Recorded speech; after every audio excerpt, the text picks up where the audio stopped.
In the following examples, medical students role-play two different scenarios. In the first scenario, the resident tends to ignore the patient, preferring to speak with the parent instead. Sound familiar? Well, we hope not. In the second and preferred scenario, the medical student speaks directly to the patient while including the parent in the discussion as well. Let's take a look. Ms. Roberts, hi, I'm Bob Hatcher. I'm a medical student here. What can I do for you today? Mike's been having some respiratory problems. Yeah, I've had pretty bad cold. How long has he been having these?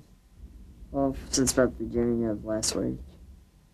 Ms. Roberts, has he been running a fever at all? Yeah, I felt kind of achy.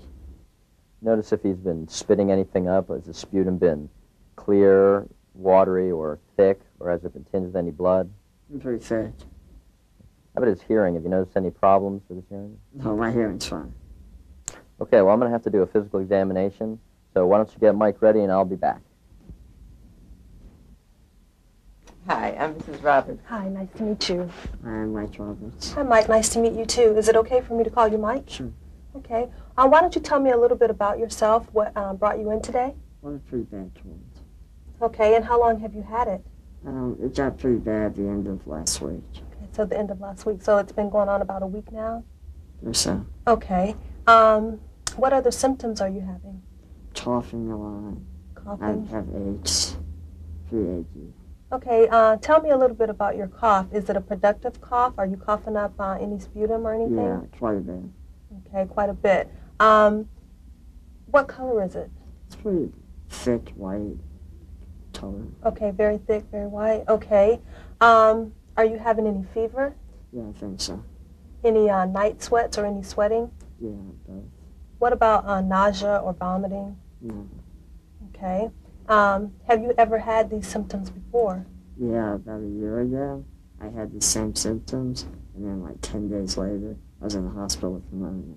Well, I can understand you being concerned about that. In order for me to, I guess, understand a little bit and to treat you better, could you tell me a little bit more about your disability? Yeah, I have spinal muscular atrophy, just like muscular dystrophy. Mm-hmm. Okay. I'm not real familiar with a lot of the symptoms that go along with that. So if you could just explain to me how it affects you, how it affects your respiratory system. Well, I've gotten pneumonia a lot in the past, Mm-hmm. and because of that, my lungs are partially collapsed, so I do get sick Okay. easily. So you're prone to you've had a lot of respiratory-like infections throughout the course of your Right. life. Okay. Well, what I'm going to need to do now is examine you.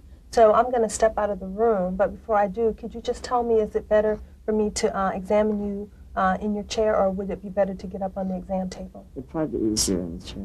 Okay. Well, I'm going to step out. I'll have one of the staff assistants come in and assist you in any way. And once I examine you, and we'll decide whether we need to do any x-rays or run any more blood tests. Okay. Give information, listen, ask questions, decide, and do.